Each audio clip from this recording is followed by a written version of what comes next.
जय हिंद। तो चलिए प्रीवियस ईयर क्वेश्चन का डिस्कशन करते हैं। ये बिहार में जितने भी एग्जाम होते हैं उस क्वेश्चन का हम यहाँ पे क्या कर रहे हैं, एनालिसिस कर रहे हैं, ठीक है। और हम चीज़ों को रिलेट करते हुए जो टॉपिक और भी क्वेश्चन बन सकते हैं एग्जाम में, हम यहाँ पे आपको पूरी तरह से रखने का कोशिश करेंगे, ठीक है। इससे आपको फास्ट रिवीजन भी हो जाएगा और प्रीवियस ईयर क्वेश्चन जो है आपको बन जाएगा, और या जो तैयारी आप कर रहे हैं ना, आपका एक लेवल बन जाएगा कि हाँ कहाँ से तैयारी करना चाहिए, कैसे करना चाहिए, जिससे हमको हमारे क्वेश्चन बन रहे हैं या नहीं बन रहे हैं, ठीक है। प्रीवियस ईयर क्वेश्चन पर हमेशा फोकस कीजिएगा। और हाँ भाई, सफलता का कोई शॉर्टकट नहीं होता है। कोई अगर बोल देते होंगे कि ये कर लो वो कर लो, नहीं, कोई शॉर्टकट नहीं है, आपको मेहनत करना पड़ जाएगा, ठीक है। तो चलिए हम शुरुआत करते हैं। क्या बोला गया है कि शिक्षा जो मूलतः राज्य का विषय था, अच्छा, समवर्ती सूची में स्थानांतरित किया गया है। अब देखिएगा, शिक्षा की अगर बात करते हैं, जिसमें एक बार 42वां कॉन्स्टिट्यूशनल अमेंडमेंट हुआ था। कब हुआ था? तो 1976 ईस्वी में 42वां संविधान संशोधन 1976 ईस्वी में हुआ था। तो जो शिक्षा की बात करते हैं, ठीक है, और एक वन की बात करते हैं, तो ये दोनों जो था ना, ये दोनों कहाँ था? तो ये दोनों राज्य सूची का विषय था, ठीक है। राज्य सूची का विषय का मतलब समझते हैं नहीं? राज्य सूची का विषय कहने का मतलब जिसपे सिर्फ और सिर्फ राज्य सरकार कानून बना सकती है। तो इसे क्या कर दिया गया, 42वां संविधान संशोधन होता है तो इसकी महत्वता को देखते हुए ये दोनों को कहाँ लाकर रख दिया? समवर्ती सूची में रख दिया। तो समवर्ती सूची में ला करके रख दिया, तो समवर्ती सूची क्या होता है? जिसमें से केंद्र और राज्य क्या होती है? दोनों इस पर कानून बना सकती है। तो यही पूछा गया था। तो वो संशोधन कब हुआ था? तो अभी हमने देखा 42वां संविधान संशोधन हुआ था कब? तो 1976 ईस्वी में। तो इसका अब हाँ, एक बात और बता देते हैं कि अभी तक लगभग 105 गो संशोधन हो चुके हैं। तो क्या हमें सभी को संशोधन को याद करना है? नहीं। कितना याद करेंगे? जो ज़्यादा इम्पोर्टेंट रहते हैं ना, वही चीज़ आपको याद करना है, ठीक है। बिल्कुल सबको याद नहीं करना है। केवल आप पॉलिटी पढ़ करके अब विधाता बन जाइएगा, लेकिन एग्जाम पास तो नहीं कर पाइएगा, ठीक है। चलिए, इसका आंसर कौन सा हो जाएगा? तो इसका आंसर हो जाएगा, अभी हमने देखा, तो इसका आंसर हो जाएगा 2, यानी 42वां संविधान संशोधन कब होता है? तो कहे कि 1976 ईस्वी में होता है, ठीक है। और अगर इसका पीडीएफ लेना है तो टारगेट जीएस बाई मान सिंह टेलीग्राम चैनल पर जाकर के सर्च कीजिएगा, और वहां से ज्वाइन करने के बाद में आपको वहां पे पीडीएफ मिल जाएगा। चलिए आगे बढ़ते हैं। क्या बोला गया कि भारतीय संविधान में संशोधन का प्रावधान है? अब देखिएगा, भारतीय संविधान में संशोधन का प्रक्रिया कहाँ से लिया गया है? तो बोलिए कि साउथ अफ्रीका से। ये साउथ अफ्रीका को जो अभी इंडिया ने क्या किया, हराया इसे, ठीक है। यही साउथ अफ्रीका से क्या किया गया है कि संविधान के संशोधन की प्रक्रिया लिया गया है। तो हमारे संविधान में कौन सा आर्टिकल में ऐड किया गया है? तो आर्टिकल 368 में ऐड किया गया है, ठीक है। आर्टिकल 368। अगर भाग की बात करते हैं तो भाग कौन में? तो भाग 20 में इसका ऐड किया गया है, ठीक है। देखिएगा, इस इतने तरह के क्वेश्चन बनते हैं, ठीक है। अब देखिएगा अगले पे चलते हैं। तो इसका आंसर कौन सा हो जाएगा? आंसर हो जाएगा ऑप्शन नंबर 3 हो जाएगा, ठीक। आगे बढ़ते हैं अगले पे। आगे क्या बोला गया है कि भारत में पंचायती राज संस्था अपने कोष मुक्तः प्राप्त करते हैं। और देखिएगा, पंचायती राज के बारे में पूछा गया कि अपना पैसा कहाँ से लेता है। तो ठीक है, देखिए पहले इसके बारे में चर्चा कर लेते हैं। पंचायती राज की बात करते हैं तो 73वां संविधान संशोधन कब होता है? तो बोलिए कि 1992 ईस्वी में होता है। और फिर इसको लागू कब कर दिया जाता है? तो कहिए कि 24 अप्रैल 1993 में इसे क्या कर दिया जाता है? लागू कर दिया जाता है, ठीक है। इसीलिए इसे 24 अप्रैल को पंचायती राज दिवस के रूप में भी मनाया जाता है। तो क्वेश्चन ये भी बनते हैं कि पंचायती राज दिवस कब मनाया जाता है? तो समझ में आ रहा है कि पंचायती राज दिवस कब मनाया जा रहा है? 24 अप्रैल को मनाया जा रहा है, ठीक है। अच्छी बात है। अगर हम बात करते हैं यहाँ पे कि इसकी 11वीं अनुसूची में चर्चा किया गया है। कौन सी अनुसूची में? 11वीं अनुसूची में चर्चा किया गया है, ठीक है। पंचायती राज का चर्चा कहाँ किया गया है? तो 11वीं अनुसूची में। अगर ये आप आर्टिकल के बारे में जानते होंगे कि आर्टिकल 40 में कहा क्या होगा, आर्टिकल 40 के तहत पंचायत राज का क्या होता है? गठन होता है। ग्राम पंचायत का एक गठन होता है। किसका? तो ग्राम पंचायत का एक गठन होता है, ठीक है। यहाँ तक तो कोई दिक्कत? तो कोई दिक्कत नहीं है। अब देखिएगा, इसमें विषय की अगर बात बोलते हैं, जैसे 11वीं अनुसूची में जो पंचायती राज के बारे में दिया गया है, पंचायती राज, ठीक है। अब इसमें विषय की बात करते हैं तो इसमें विषय कितने हैं? तो कहिए कि 29 गो विषय हैं, यानी 29 विषय पे ये काम कर सकता है। कौन? तो यही लोकल गवर्नमेंट को पंचायती आप बोल सकते हैं, पंचायत, ठीक है। तो ये पैसा कहाँ से लेता है? तो सरकार द्वारा अनुदान देगा तब ना पैसा लेगा, ठीक है। तो ये सरकार के द्वारा अनुदान जो पैसा आती है उसी से ये काम करता है। तो सरकारी अनुदानों से ऑप्शन नंबर क्या हो जाएगा? 4। समझ में आ रहा है? आगे बढ़ते हैं। देखिएगा, इससे आपको क्या रिवीजन हो रहा होगा, और जो भी चीज़ है आपको दिमाग में घूम रहे होंगे झट-झट, अच्छा, ठीक है। एकदम लीवर-लीवर सब कम हो रहा होगा। अब देखिएगा आगे बढ़ते हैं। क्या बोला गया है कि स्वतंत्र भारत का प्रथम गवर्नर जनरल कौन था? अब देखिएगा, स्वतंत्र भारत का प्रथम गवर्नर जनरल, देखिएगा 3 जून को क्या करता है? लॉर्ड माउंटबेटन जो है ये एक क्या योजना पेश करता है, जिसे 3 जून की योजना करते हैं, जिसके तहत भारत और पाकिस्तान क्या होता है? इंडिया और पाकिस्तान 2 गो डोमिनियन राज्य बन जाता है, ठीक है। अब फिर उसके बाद में इसको वायसराय, तो अब ये तो इसका वायसराय तो खत्म हो जाता है और इसके बाद यही क्या बनता है, वायसराय का पद तो खत्म हो जाता है। जैसे 1947 का जो अधिनियम आता है, हमने पढ़ाया है अधिनियम, जो नहीं देखे होंगे जाकर के देखिएगा बहुत अच्छे तरीके से। 1947 ईस्वी का जो अधिनियम आता है उसके तहत क्या किया जाता है, वायसराय का पद खत्म कर दिया जाता है। अब क्या बन जाएगा, तो यही गवर्नर जनरल बनेगा। तो यही जो अंतिम वायसराय लॉर्ड माउंटबेटन था, अब यही प्रथम भारत के, स्वतंत्र भारत के प्रथम गवर्नर जनरल बन जाएगा। ठीक है, तो ये कौन बन गया, तो लॉर्ड माउंटबेटन, लॉर्ड माउंटबेटन। ठीक है, स्वतंत्र भारत के प्रथम गवर्नर जनरल कौन बन गया, तो यही लॉर्ड माउंटबेटन, लॉर्ड माउंटबेटन। फिर तो ये चला जाता है, तो फिर चला जाता है, तो फिर इसके बाद इंडियन लोग कोई बनेगा, तो वही सी राजगोपालाचारी, राजगोपालाचारी ये बनते हैं, और ये प्रथम भी होते हैं और ये अंतिम भी होते हैं। ठीक है, चलिए, तो इसका आंसर तो आपको मिल गया होगा। तो आंसर इसका क्या हो जाएगा, ऑप्शन नंबर 3 लॉर्ड माउंटबेटन। ठीक है, आगे बढ़ते हैं, अगले की बात करते हैं। आगे क्या बोला गया है कि भारत का संविधान अंगीकृत और फिर और अस्तित्व में आया था। ठीक है, अंगीकृत कब किया गया था, जैसे में भारत का संविधान 26 नवंबर 1949 ईस्वी को बन करके तैयार हो गया था। ठीक है, और इसके चलते जैसे में अब इसे लागू करना था कब, 26 जनवरी, क्योंकि ये यादगार दिन था। तो अब इसे क्या किया जाता है कि 26 नवंबर को ही आंशिक रूप से इसे क्या कर लिया जाता है, एक्सेप्ट कर लिया जाता है। लेकिन पूर्ण रूप से अगर बात करते हैं तो पूर्ण रूप से कब एक्सेप्ट होता है, तो 26 जनवरी 1950 ईस्वी को। तो देखिएगा अंगीकृत यानी थोड़ा सा अंगीकृत किया था कब, तो 26 नवंबर 1949 है, 15 अगस्त है खत्म, 26 जनवरी है खत्म, 26 नवंबर 1948 है खत्म। ऑप्शन नंबर क्या हो जाएगा, ऑप्शन नंबर ए हो जाएगा। समझ में आ गया, इसका आंसर क्या हो जाएगा, ऑप्शन नंबर ए, 26 नवंबर 1950 को अंगीकृत किया गया और फिर उसके बाद 26 जनवरी 1950 को अपना लिया गया पूर्ण रूप से। ठीक है, आगे बढ़ते हैं। अगर बात करते हैं कि इसमें सेशन कितने हुए थे, तो 11 गो सेशन हुए थे। कितने सेशन हुए थे, कुल सेशन की संख्या 11 थी। और अगर हम बात करते हैं कि इसमें कितने समय लगे थे, तो 2 वर्ष 11 मंथ और 18 दिन का क्या लगा था, समय लगा था। अगर बात करते हैं इसमें टोटल महिला कितनी थी, तो टोटल महिला 45 थी। टोटल महिला कितनी थी, 35, सॉरी 15 लिख रहे हैं, 45, टोटल महिला कितनी थी, 15 महिला थी टोटल। ठीक है, जिसमें से हस्ताक्षर हो रहा था तो शायद 9 ही महिला पहुंच पाई थी, वहां पे भी समझिए कि क्या कर दी। आगे देखिएगा, अगले पे चलते हैं। आगे क्या बोला गया, भारत के संविधान को किसने अंगीकृत किया था। अच्छा, जो अभी भारत के संविधान को किसने अंगीकृत किया था, यानी एक्सेप्ट किया था। ठीक है, तो कौन एक्सेप्ट किया था जी, 26 नवंबर को कौन एक्सेप्ट किया था, 26 नवंबर 1949 ईस्वी को। तो कौन करेगा, भारत की जनता, भारत की संसद, संविधान सभा में भारत की जनता के प्रतिनिधियों ने। तो राइट आंसर कौन सा होना चाहिए, तो संविधान सभा में जो प्रतिनिधि थे, जो जनता के द्वारा चुन के भेजे गए थे, वही ना अपनाए थे। तो इसका आंसर क्या हो जाएगा, आंसर हो जाएगा ऑप्शन नंबर 3। ठीक है, आगे बढ़ते हैं, अगले पे चलते हैं। क्या बोला गया कि संविधान बनाने में संविधान सभा ने कितना समय लिया था, तो अभी हमने चर्चा किया कितना, 2 वर्ष 11 महीना और फिर उसके बाद में 18 दिन। ठीक है, तो इसका कौन सा आंसर हो जाएगा, आंसर ऑप्शन नंबर ए आपको दिखाई पड़ रहा होगा। ठीक है, चलिए आगे बढ़ते हैं अगले पे। क्या बोला गया, संविधान के अनुच्छेद 52 के अंतर्गत आपातकाल में कौन सा मौलिक अधिकार निलंबित नहीं किया जाता है। तो देखिएगा आर्टिकल 352 के तहत में अगर नेशनल इमरजेंसी लगती है तो 2 गो आर्टिकल कभी भी खत्म नहीं किए जा सकते हैं। ठीक है, कौन कौन से आर्टिकल खत्म नहीं किए जा सकते हैं, एक होता है 20 और एक होता है 21। 20 में क्या गया है, क्या बोला गया है कि दो सिद्धि के संबंध में संरक्षण, क्या दो सिद्धि के संबंध में संरक्षण, और आर्टिकल 21 में क्या गया है, बोला गया है जीवन का अधिकार। तो यानी ये 2 आर्टिकल जो है इसको कभी भी खत्म नहीं किया जा सकता है। ठीक है, तो अब देखते हैं, आगे बढ़ते हैं, चर्चा करते हैं हम ऑप्शन पर। समता का अधिकार, तो समता का अधिकार आर्टिकल 14 में है। हमने 20 और 21 को सिर्फ बोला है, तो क्या खत्म किया जा सकता है, तो कहिए कि हाँ बिल्कुल खत्म किया जा सकता है। भाषण एवं अभिव्यक्ति की स्वतंत्रता, तो यस, यह आर्टिकल 19 के 1 के ए में दिया गया है, तो ये भी खत्म किया जा सकता है। हमने सिर्फ 20 और 21 बोला है। जीवन का अधिकार, तो ये आर्टिकल 21 में है, ये तो नहीं खत्म किया जा सकता है। संवैधानिक उपचार, ये आर्टिकल 32 में है। तो आपके सामने आंसर कौन सा हो जाएगा, कौन नहीं खत्म किया जा सकता है, ऑप्शन नंबर 3। समझ में आ रहा है ना, आगे बढ़ते हैं, अगले पे देखते हैं।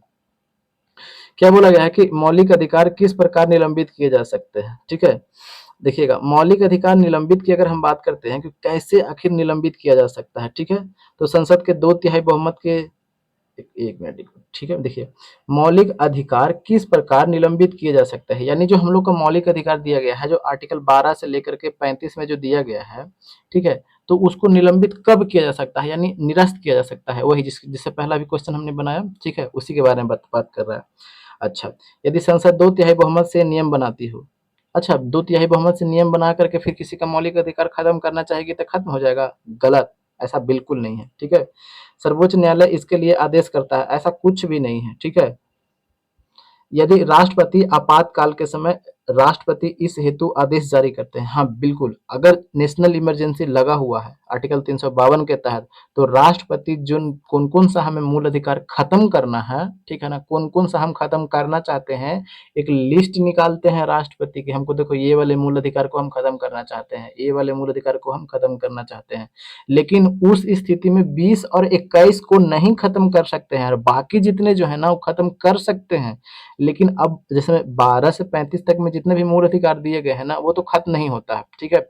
लेकिन अगर राष्ट्रपति इसे भी खत्म करना चाहे तो उसके लिए लिस्ट निकालेंगे कि हम ये खत्म कर रहे हैं, लेकिन उसमें भी 20 और 21 को कोई भी लिस्ट निकाल के ये खत्म नहीं कर सकते हैं। समझ में आ गया? ठीक है, तो इसका आंसर कौन सा हो जाएगा? तो इसका आंसर हो जाएगा ऑप्शन नंबर 3 हो जाएगा, ठीक है।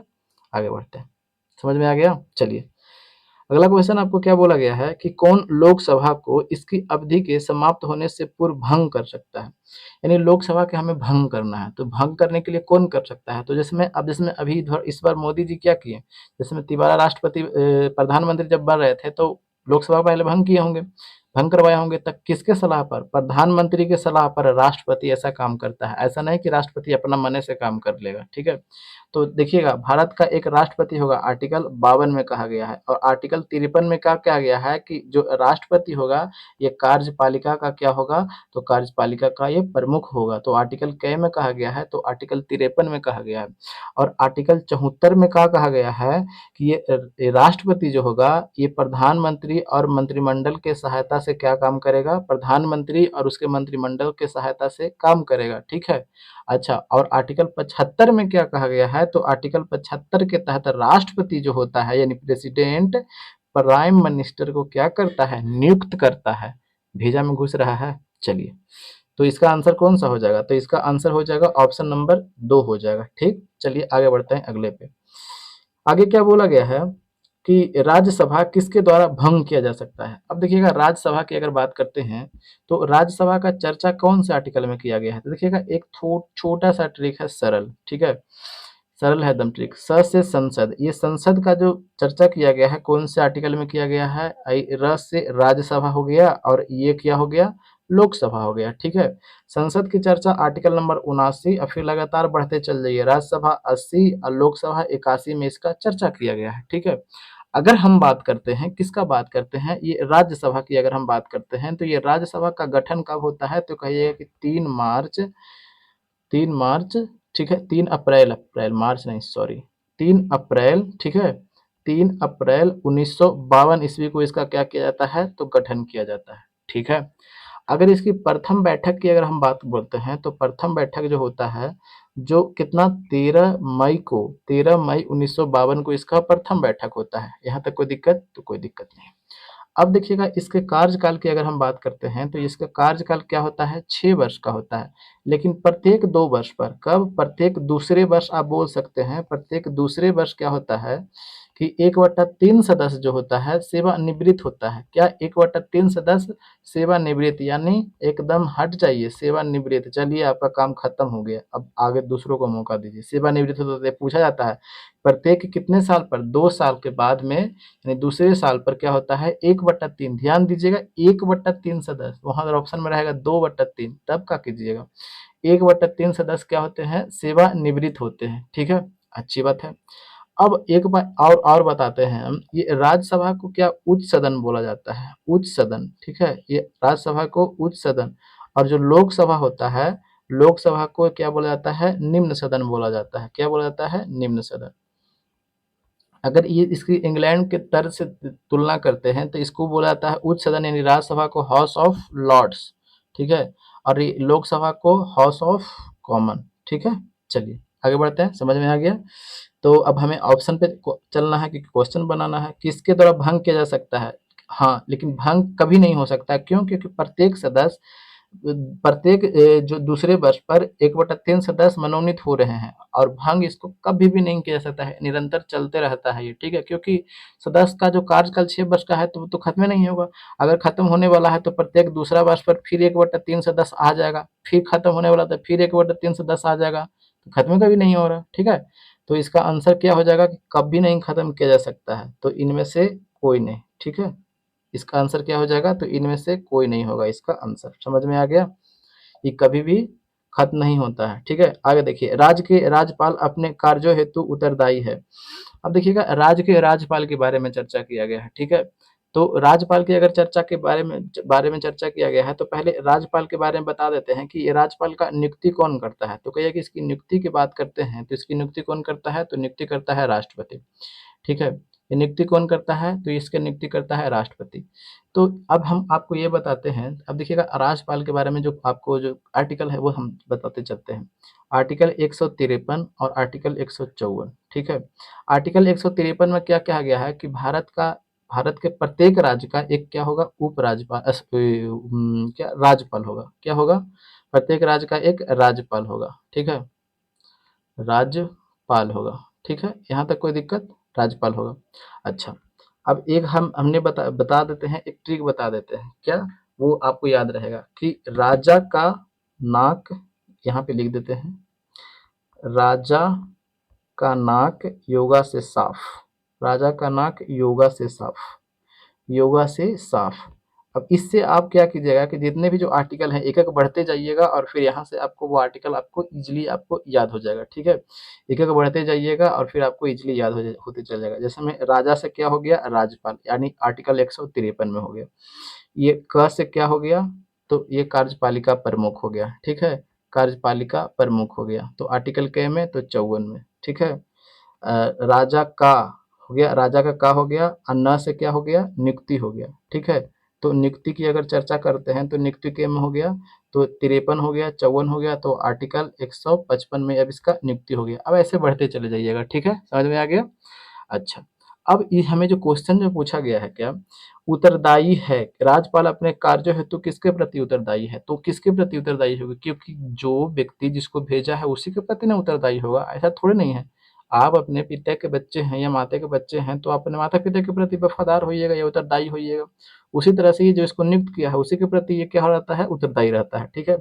तो इसका आंसर कौन-सा हो जाएगा? आंसर ऑप्शन नंबर 3 हो जाएगा, राष्ट्रपति के प्रति उत्तरदायी रहता है, ठीक है? आगे बढ़ते हैं, अगले पे चलते हैं। क्या बोला गया है कि निम्न में से कौन न्यायपालिका का कार्य नहीं है? यानी न्यायपालिका क्या नहीं कर सकती है, ठीक है? नागरिकों के अधिकारों के लिए अभिभावक की तरह कार्य करना, ठीक है? एकदम बिल्कुल करती है, ठीक है? राज्य एवं केंद्र के मध्य विवाद का निपटारा। अब देखिएगा, राज्य एवं केंद्र 2 राज्यों के अगर रहेगा, 2 अगर स्टेट है तब उसके बीच में निपटारा कर देगा, ठीक है? लेकिन यहाँ पे राज्य और केंद्र के बीच में विवाद जो निपटारा करना है, तो उसके लिए आर्टिकल 263 के तहत में किया जा सकता है, ठीक है?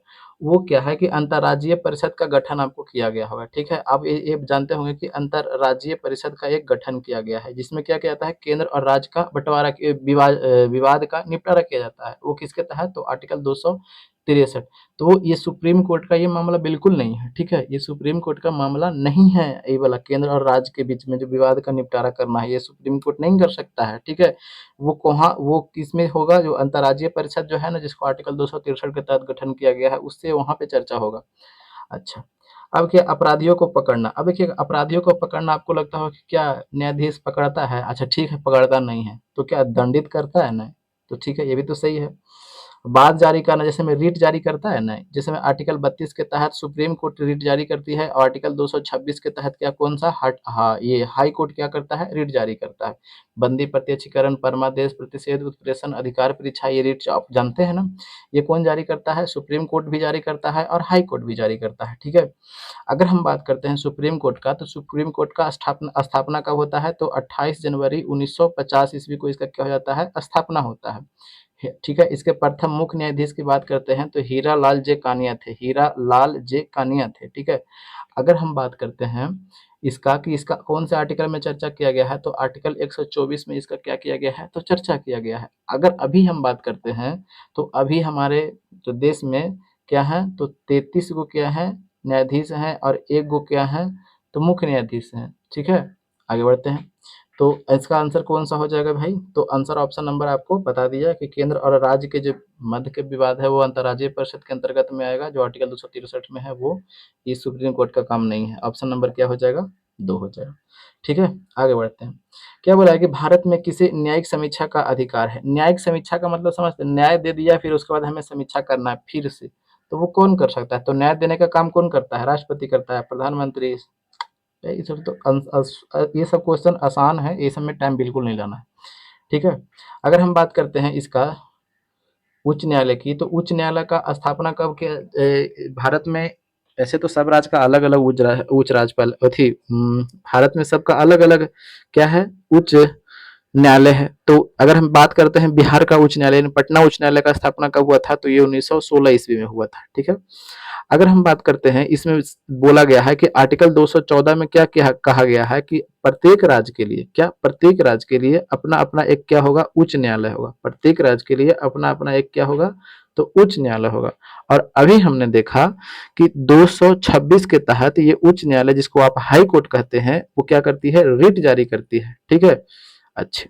और 231 के तहत में क्या होता है कि एक से अधिक राज्य के लिए वो जो हाई कोर्ट होगा वो काम कर सकता है, आर्टिकल 231 के तहत। ठीक है, चलिए आगे बढ़ते हैं। क्या बोला गया है कि एक नागरिक के मौलिक कर्तव्यों में शामिल है।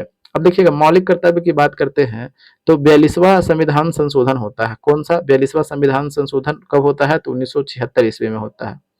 ठीक है, कौन सी समिति की सिफारिश पर होता है, तो स्वर्ण सिंह समिति एक सिफारिश पर क्या करते हैं, स्वर्ण सिंह समिति की सिफारिश पर कि मूल कर्तव्य को जोड़ दिया जाता है। मूल कर्तव्य, तो उस समय पूछेगा कि मूल कर्तव्य की संख्या कितना था, तो उस समय मूल कर्तव्य की संख्या था कितना, 10 था।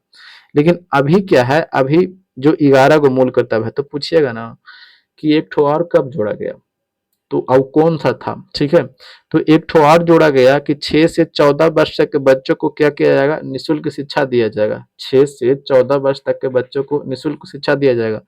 तो कैवा संविधान संशोधन हुआ था भाई, ऐसी थोड़े नहीं कि उठा पुठा करके जोड़ दिया। तो 86वां संविधान संशोधन होता है। तो कब होता है, तो 2002 में होता है। ठीक है, और इसको क्या कर लिया गया, जोड़ दिया गया। ठीक है, लेकिन ये लागू कब से होता है, तो ये होता है 2009 से। ठीक है, आगे बढ़ते हैं। अब देखिएगा, यहां तक तो समझ में आ गया, यहां तक तो समझ में आ गया। अब हमें क्वेश्चन पर चलना है। क्या बोला गया है कि एक नागरिक के मौलिक कर्तव्यों में शामिल है, तो देखिएगा, संविधान, राष्ट्रीय ध्वज एवं राष्ट्रीय उद्गीत के प्रति श्रद्धा। हाँ बिल्कुल, ठीक है। राष्ट्रपति के प्रति श्रद्धा ऐसा कुछ नहीं है, सरकार के प्रति श्रद्धा ऐसा कुछ नहीं है, तो ऑप्शन नंबर क्या हो जाएगा, ऑप्शन नंबर ए। चलिए ठीक है, ये सब आसान क्वेश्चन है, आप बना लीजिएगा। आगे क्या बोला गया है, ठीक है, अगर हम बात करते हैं कि राष्ट्रपति के चुनाव में विवाद के मामले को संदर्भित किया जाता है, तो देखिएगा, राष्ट्रपति के चुनाव के मामले की बात करते हैं। अच्छा, इसका बारे में हमने एक बात बताते हैं, शायद इसका हमने 2009 बता दिया है, अभी कहाँ गया एक इसका, तो इसका लागू की जो बात कर रहे हैं ना, ये हाँ कहाँ पे गया, अच्छा हम ऐसे बता देते हैं। चलिए, लागू की अगर हम बात कर रहे हैं, जैसे में हमने 86वां संविधान संशोधन बोला, तो 86वां संविधान संशोधन 2002 में होता है, तो इसे लागू जो किया जाता है 1 अप्रैल 2010 को लागू किया जाता है। ठीक है, ये थोड़ा सा एक्ट आया था 2009 में, वो बात हम बोल दिया। ठीक है, चलिए आगे देखिएगा, हमें कौन पे जानना है, 17 तक पहुंच चुके थे, कहाँ तक पहुंचे थे भाई, तो हाँ यहाँ तक 15 तक पहुंच चुके थे। अब हमें कहाँ पे चलना है, तो राष्ट्रपति के चुनाव में विवाद के निपटारा वाले चलना है, यही चलना है। ठीक है, चलिए देखिए, अब देखिएगा, इसके बारे में अगर हम चर्चा करते हैं, तो राष्ट्रपति के चुनाव में विवाद के मामले को संदर्भित किया जाता है। तो देखिएगा, राष्ट्रपति और उपराष्ट्रपति के अगर चुनाव हुआ है, अगर उसमें कुछ विवाद हो गया है, ठीक है, तो विवाद हो गया है, तो जो अपोजिट कैंडिडेट हैं, जो हारने वाले कैंडिडेट हैं, वो 30 दिन के अंदर ही अगर दायर करते हैं कुछ क्या अपना मतलब कि क्या, मतलब कि अपना जो उसको क्या बोल सकते हैं, अपना मतलब कि निराशा, या कह सकते हैं कि आप हमें धांधली हुआ है या कुछ भी हुआ है, आप अगर दर्ज करवा सकते हैं अपनी शिकायत, जिसको बोल सकते हैं शिकायत दर्ज करवा सकते हैं, तो वो कितने दिन के अंदर वैलिड होगा, 30 दिन के अंदर ही आप शिकायत दर्ज करवाते हैं तो आपको वैलिड माना जाएगा। ठीक है, सुप्रीम कोर्ट में करवाते हैं तब, तो उसका जिसमें राष्ट्रपति, ठीक है, प्रेसिडेंट और वाइस प्रेसिडेंट की अगर बात करते हैं, तो ये दोनों के चुनाव के विवाद का निपटारा कौन करता है? तो ये करता है सुप्रीम कोर्ट करता है। तो आर्टिकल पूछा जाता है तो आर्टिकल क्या के तहत? तो आर्टिकल 71 के तहत में काम करता है। ठीक है, तो इसका आंसर कौन सा हो जाएगा? ठीक है, आंसर आप देख लीजिए। आंसर, तो इसका आंसर हो जाएगा सर्वोच्च न्यायालय। ठीक, आगे बढ़ते हैं। आगे क्या बोला गया है कि उपराष्ट्रपति का पद संविधान के द्वारा सृजित किया गया है। अब देखिए ऑप्शन में दे दिया गया है कि उपराष्ट्रपति का जो पद है संविधान के द्वारा सृजित किया गया है, संसदीय नियम के द्वारा सृजित किया गया है, संविधान से अलग प्रावधान है। देखिएगा उपराष्ट्रपति का पद जो है ना, ये उपराष्ट्रपति का पद कहाँ से लिया गया है? तो कहिए कि ये जो उपराष्ट्रपति का पद लिया गया है अमेरिका से लिया गया है। ठीक है, कहाँ से लिया गया है? तो कहिए कि अमेरिका से लिया गया है। ये उपराष्ट्रपति जो पद है, ये जो भारत के जो एगो सदन है राज्यसभा, अब ये राज्यसभा का क्या होता है? तो पदेन सभापति होता है। क्या होता है? तो पदेन सभापति होता है। अब इसकी चर्चा की बात करते हैं तो आर्टिकल क में चर्चा किया गया है उपराष्ट्रपति का कि भारत का एक उपराष्ट्रपति होगा, आर्टिकल 63 में। ठीक है, देखिएगा आपको समझ में आ जाएगा। आप इसका क्वेश्चन आप आसानी से दे देंगे। आर्टिकल 63 में क्या बोला गया है कि भारत का एक उपराष्ट्रपति होगा। ठीक है, अच्छा, अब आर्टिकल 64 में क्या बोला गया है कि यही उपराष्ट्रपति जो होगा ये राज्यसभा के क्या होगा? पदेन सभापति होगा। और आर्टिकल 65 में क्या बोला गया है कि अगर राष्ट्रपति का मृत्यु हो जाता है या उपस्थित नहीं है तो वो राष्ट्रपति के रूप में काम करेगा। आर्टिकल 65 के तहत राष्ट्रपति के रूप में काम करेगा। किसके तहत? 65 के तहत। और आर्टिकल 66 में बोला गया है कि उपराष्ट्रपति का क्या? निर्वाचन मंडल। ठीक है, यानी लोकसभा और राज्यसभा के कौन कौन व्यक्ति इनको चुन करके भेज सकते हैं। ठीक है, अब समझ जाइए कि जब इतना सारे बात जो बोला गया है तो क्या आपको क्या लगता है कि आप संविधान जब लिखा जा रहा होगा तब ना इतना बात बोला गया है? ऐसा थोड़ी नहीं है। तो बस देख लीजिए संविधान के द्वारा सृजित किया गया है तो कहिए कि बिल्कुल सृजित किया गया है, इसमें कहने वाली बात क्या है? ठीक है, तो इसका आंसर क्या हो जाएगा? आंसर हो जाएगा ऑप्शन नंबर ए। ठीक है, आगे बढ़ते हैं अगले पे। मंत्रिमंडल के सदस्य को राष्ट्रपति बर्खास्त कर सकता है। देखिएगा मंत्रिमंडल के सदस्य को राष्ट्रपति कब बर्खास्त कर सकता है? ठीक है, अब देखिएगा आर्टिकल 74 के तहत हमने क्या बोला था कि जो राष्ट्रपति जो है ये प्रधानमंत्री और उसके जो कैबिनेट के मंत्री हैं उसके सलाह से क्या करते हैं? काम कर सकते हैं। ठीक है, और आर्टिकल 75 के तहत क्या करता है कि राष्ट्रपति जो होता है प्रधानमंत्री की नियुक्ति करता है और प्रधानमंत्री के सलाह से अन्य मंत्रियों की भी नियुक्ति करता है आर्टिकल 75 के तहत में। ठीक है, अच्छा, अब हमें किसी मंत्री को हटाना है तो कौन हटाएगा? तो किसी मंत्री को देखिए नियुक्ति भी कौन कर रहा है? राष्ट्रपति। और हटाना भी है तो वो राष्ट्रपति ही हटाता है। लेकिन राष्ट्रपति अपना मन से थोड़ी नहीं हटा देगा, इसको प्रधानमंत्री कहेगा। कौन? प्रधानमंत्री कहेगा। ठीक है, तो अब देखिएगा क्या बोला, मंत्रिमंडल के सदस्य को राष्ट्रपति बर्खास्त कर सकता है। ठीक है, स्वयं प्रधानमंत्री की संस्तुति पर, बस संस्तुति पर प्रधानमंत्री कहे कि उसको हटा दो, उसको निपटा दो, उसको भगा दो, भगा देगा। ठीक है, अब क्या बोला गया कि लोकसभा के सदस्यता के लिए उम्मीदवार की आयु कम नहीं होनी चाहिए। देखिएगा एक है लोकसभा और एक है राज्यसभा। लोकसभा के सदस्य की आयु कितनी होनी चाहिए? तो लोकसभा के सदस्य की आयु बनने के लिए 25 वर्ष होना चाहिए, लेकिन राज्यसभा की सदस्यता होने के लिए 30 वर्ष होना चाहिए। इसका कार्यकाल 5 वर्ष, इसका कार्य 6 वर्ष। प्रत्येक 2 वर्ष पर 1/3 सदस्य क्या होता है? सेवानिवृत्त होता है। समझ में आ गया? इसको क्या बोला जाता है? निचला सदन। और इसको क्या बोला जाता है? उच्च सदन। इसको अपर हाउस भी बोल सकते हैं। ठीक है, आगे देखिएगा। अब समझ में तो आ गया। अब देखिएगा अब एक है विधानसभा में, देख लेते हैं ये विधान परिषद में। ठीक है, विधान परिषद में एक होता है, क्या होता है? विधानसभा और एक होता है विधान परिषद। तो विधानसभा जो है, ठीक है, विधानसभा जिसको आप विधायक का जो होता है चुनाव, ठीक है, उसमें सदस्य जो बनने के लिए आयु है 25 वर्ष। इसमें कितना है? तो 30 वर्ष है। ठीक है, इसमें कितना? 25 वर्ष। और इसमें कितना है? 30 वर्ष है। अगर हम पूछते हैं आपसे कि राज्यपाल बनने की आयु कितनी है, तो राज्यपाल बनने के लिए आयु कितना? 35 वर्ष। और राष्ट्रपति बनने की आयु कितनी है? तो वो भी 35 वर्ष है। 35 वर्ष हो जाएगा तब आप उसको फॉर्म भरिएगा। ठीक है, तो इसका हमें क्या आंसर पूछा गया है? सो देखिएगा लोकसभा की सदस्यता के लिए उम्मीदवार, लोकसभा के सदस्यता के बाद पूछा गया है, तो ऑप्शन नंबर 2। ठीक है, आगे बढ़ते हैं। छत्तीसगढ़ राज्य की स्थापना किस वर्ष हुआ था? छत्तीसगढ़ की राज्य की बात करते हैं तो मध्य प्रदेश एक शहर है, सॉरी शहर बोल दिया हमने, राज्य है। मध्य प्रदेश से टूट करके क्या होता है, जिसमें यहाँ पे मध्य प्रदेश है, अब यहाँ से टूट करके क्या होता है, यही छत्तीसगढ़ बन जाता है। तो ये छत्तीसगढ़ कब बनता है? तो 1 नवंबर 2000 को क्या बन जाता है, मध्य प्रदेश से टूट करके छत्तीसगढ़ बनता है, ठीक है, छत्तीसगढ़ बन जाता है। और 9 नवंबर 2000 को क्या बन जाता है, उत्तराखंड बन जाता है यूपी से टूट करके, ठीक है। और वही 15 नवंबर 2000 को कौन बन जाता है, तो ये झारखंड बन जाता है, कौन, तो यही बिहार से टूट करके। समझ में आ गया इतना चीज। अच्छा, अगर बात करते हैं ये छत्तीसगढ़ की, ये छत्तीसगढ़ भारत की अगर हम बात करते हैं तो भारत में सबसे ज्यादा नक्सलाइट अगर कहीं रहता है तो ये छत्तीसगढ़ में रहता है, ठीक है, सबसे ज्यादा नक्सल एरिया।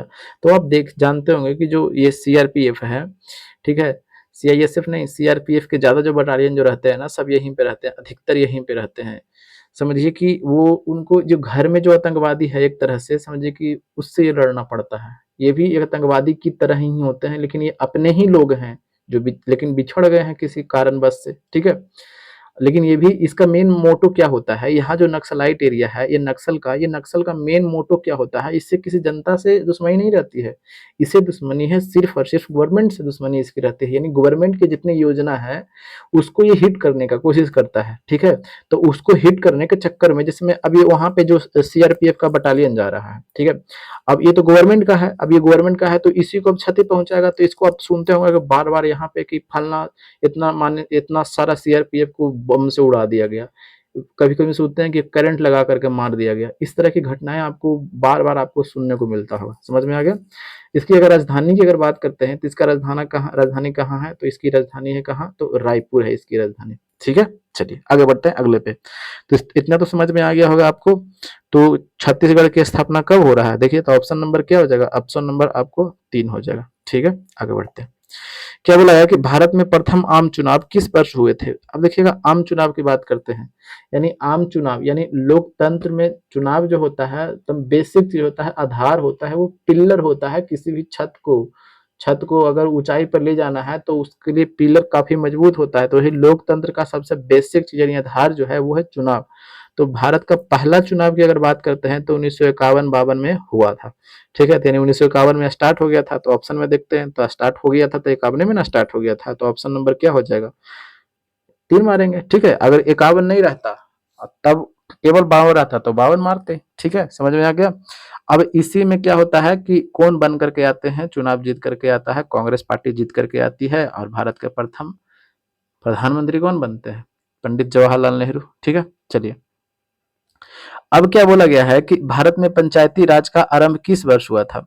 देखिएगा पंचायती राज की अगर बात करते हैं तो पंडित जवाहरलाल नेहरू ने 2 अक्टूबर, कब, 2 अक्टूबर 1959 को राजस्थान का एक जिला है नागौर, ठीक है, ये नागौर में क्या करते हैं कि ये पंचायती राज का उद्घाटन करते हैं। कब, तो ये पूछा जाता है कि 2 अक्टूबर 1959 राजस्थान का कौन सा जिला है, नागौर, तो ये भी पूछा जाता है। तो इसको आप ध्यान में रखिएगा, ठीक है, पंडित जवाहरलाल नेहरू। तो इसका आंसर कौन सा हो जाएगा, तो इसका आंसर हो जाएगा ऑप्शन नंबर 3 हो जाएगा, ठीक है। अच्छा अब देखिएगा आपके सामने ये क्वेश्चन क्या बोला गया है कि भारत में सामुदायिक विकास कार्यक्रम का कहने का मतलब क्या होता है कि किसानों की स्थिति, स्वच्छता फिर उसके बाद में स्वास्थ्य, ये सब के बारे में सुधार के लिए समन काम कर रहा था। ये कार्यक्रम को स्थापित किया गया था कि सामुदायिक विकास कार्यक्रम, ठीक है। तो उसी का स्थापना कब हुआ था, तो इसका स्थापना हुआ था तो 2 अक्टूबर 1952 को हुआ था, ठीक है। तो इसका आंसर कौन सा हो जाएगा, आंसर ऑप्शन नंबर ए हो जाएगा। समझ में आ गया। तो यहीं तक वीडियो था। अगर आपको अच्छा लगा होगा, समझ में आया होगा, कुछ चीज़ों आपको रिवीजन फास्ट रिवीजन हो रहा होगा तो लाइक एंड सब्सक्राइब कीजिएगा चैनल को, ठीक है। कुछ अगर सुझाव होगा तो कमेंट बॉक्स में ज़रूर बताइएगा, ठीक है। हम उस पर ज़रूर अमल करेंगे और दोस्तों के पास शेयर कीजिएगा अगर आपकी इच्छा हो, तो नहीं हो तो कोई बात नहीं है, ठीक है। तो चलिए मिलते हैं अगले वीडियो में, तब तक के लिए हंसते रहिए, मुस्कुराते रहिए और अपना ख्याल जरूर रखिए। जय हिंद, जय भारत, वंदे मातरम।